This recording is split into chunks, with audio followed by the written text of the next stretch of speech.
Hey guys, and welcome back to our channel. Today I'm starting the second week of the Every Bit Counts challenge hosted by Jessica from Three Rivers Homestead. Anyway, the point of this challenge is to preserve something every day. And today is day 3 already of this next week, and I haven't done a great job of documenting it at all. The first day, Wednesday, I froze a couple bags of tomatoes, just chucked them in the freezer after I took the bad spots and cores out of them. Chucked them in the freezer. I really need to make sauce soon because I really don't have more room for more tomatoes, but don't have time to make sauce right now either. So anyway, that's coming up soon.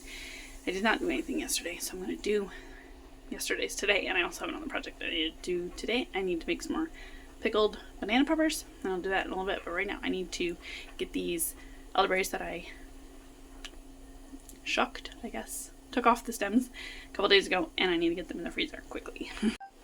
So this jar, I don't know, about halfway full, so I need to wash them a little bit, make sure there's no yucky things on them, and try to see if I can get out some of the green things. I don't know if they're really harmful for making like elderberry syrup, but I just was going to try to get them out and maybe some of the stems. We'll see. So it's kind of looking like most of the like green ones are floating on the top, so I think I can just kind of scoop them off and it'll be good. This really gives new meaning to like the thought of every bit counts, because I don't know if you've ever done elderberries before, but they are tedious to pull off the stems. I don't know, I'm kind of saving these over here in a dish. I might run them back through another time. If this is all just yucky stuff, that would be great to just get rid of them nice and easy like this. So we have this bag, probably 2 cups worth of pretty clean looking elderberries. And then we have this plate full of, there's some ripe ones in there, but is it really worth picking them out? I don't know. Elderberries are so tedious, and I don't know if that little bit is worth it, so I think I'm going to leave it. I'm going to stick these in the freezer, and I'll come back some other day and make elderberry syrup with them. Actually, some of them I'm probably going to freeze dry, and then some I'll make some syrup with soon, because it's getting cold in flu season, so I'm going to make that soon. Alright, so now time to make the pickles. I have my banana peppers, and I have some garlic, and I have some brine that I made, and I have a jar. This is just an old banana pepper pickled jar. I have a hard time saying that. Anyway, this is just an old jar that I saved, so it'll work fine because I'm just putting it in the fridge. Anyway, I'm going to get these guys sliced up into little strips and crush my clove of garlic. Alright, now I'm going to carefully try to pour this in here. I really need my funnel, but, you know, we're going to make it work. Fill it up to the top. I have a lot of peppers in here. That's probably good. See if I can get those shoved down in there, and then we'll put the lid on. That's probably exactly enough brine. I even had some red banana peppers that were like super ripe, so that'll taste yummy in there. And that's it!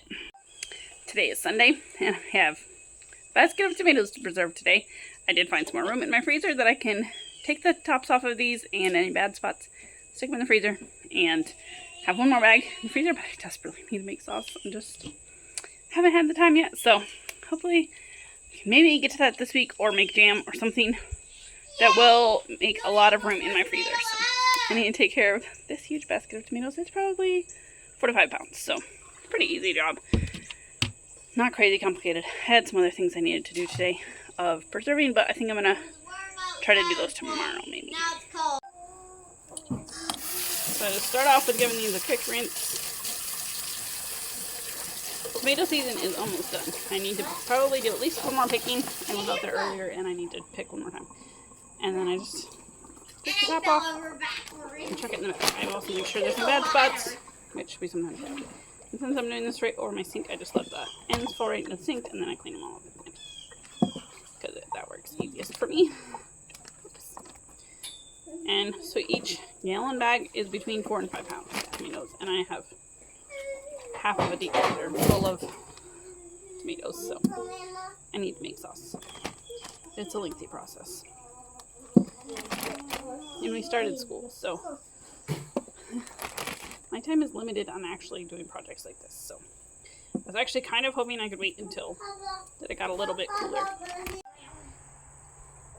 Yeah, this job does not take very long. The kids are swimming right now, so Peter's happy, and I can get this job done pretty quickly. It's just not my favorite job when there are a lot of nasty tomatoes, but thankfully today it was not a lot of yucky tomatoes. It's just mostly mostly pretty decent ones. I've been a little more picky as I'm harvesting them.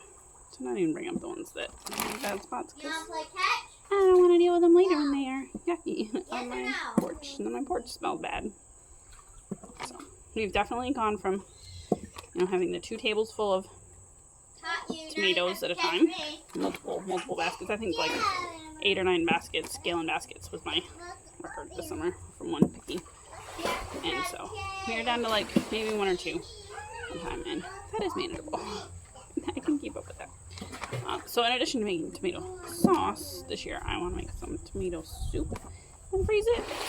The Roots and Refuge has a really good tomato soup recipe that I really like.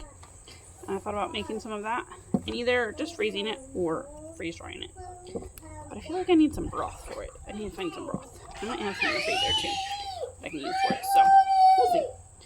I need to make that soon. Hopefully this month I can get that done. And then it's just done. And it's super easy to pull out. Like if you want to have grilled cheese or something. This bag isn't quite as full as some of the bags that I have done. So it's probably 4.5 pounds. So now I'm just going to stick this in the freezer. And I'll deal with it some other day. Today is, let's see, Monday, and for today's preservation project, I'm just saving these bean seeds. It needs to be done, and they've been sitting on my table drying out for a little while, and I need to get them done before, they get ruined or whatever. So, yes, I have food I could be preserving, but I also don't necessarily have the time for it. So, as many of you noticed on my last video, that my freeze dryer is outside. And so I try not to use it when it's gonna like rain all day, or especially if it's gonna rain sideways, because the only place I can actually use it is plugged into the plug over behind me, and it's kind of near the wall. We've tried plugging it into an extension cord, and the extension cord was not strong enough, and it did not work. So I have to have it over there to do it. So tomorrow looks like it's gonna rain all day, so I cannot do any freeze drying projects, and I had one that I needed to do. I noticed my onions were starting to go soft. Some of them are going bad.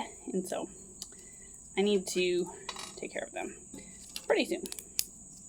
So I'm going to chop them up and preserve them.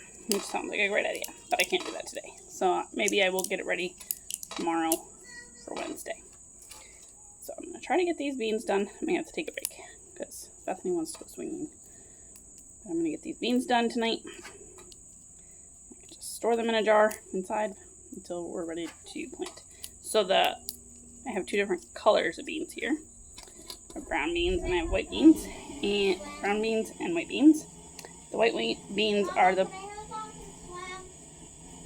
I suppose as long as you get all the sand off. The white beans are from Blue Lake bush beans, and the brown beans are from Kalima beans from Baker Creek. So I just saved the pods and another ones I missed that got too big. Yes, Bethany? You want to swing? Alright, I need a pause.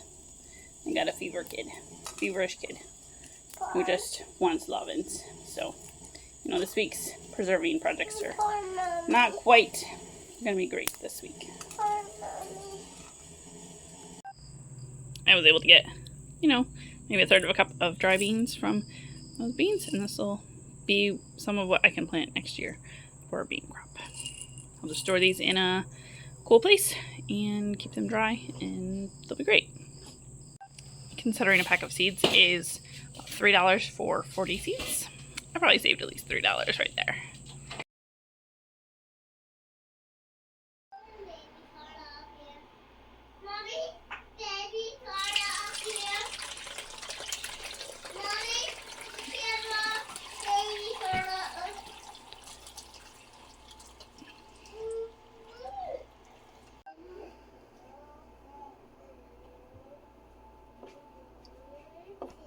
For our last preserving project for this week, we need to do something with these onions.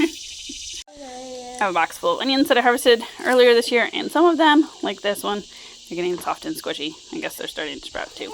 They might not have been all the way dry when I put them in here, so I need to chop up all the ones that are going soft and freeze dry them. First I need to sort them.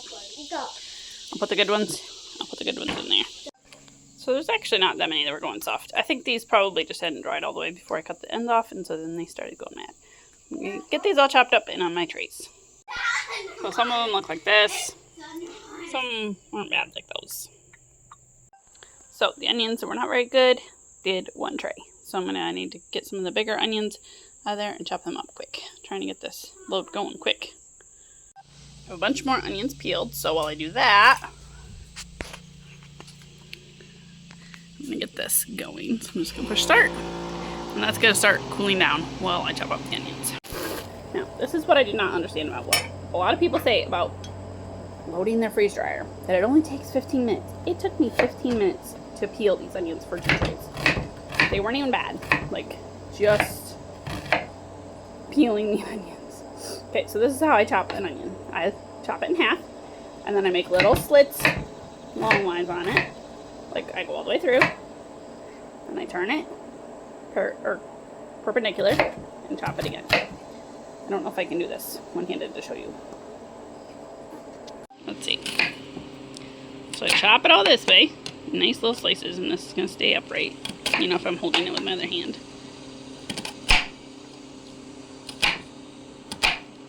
And then I turn my onion and I chop it this way. Now, this is taking advantage of the little rings that are inside the onion to make perfectly cut pieces of onion.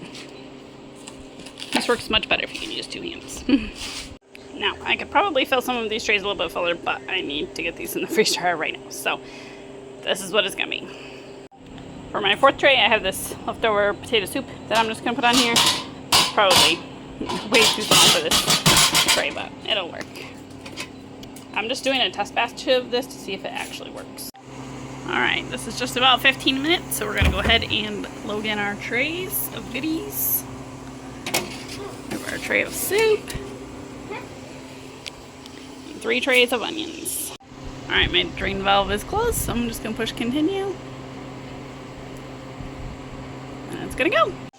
This will probably run all night and into tomorrow, and then I'll pull these out and they'll be done. So it'll be nice to have those shelf-stable onions that I can just use whenever I need onions. Just rehydrate them a little bit and throw them in something, and then we're good to go. So anyway, thanks for watching this week of Every Bit Counts Challenge, and I hope you come back next week. We will have another week for you of other things we're going to be preserving.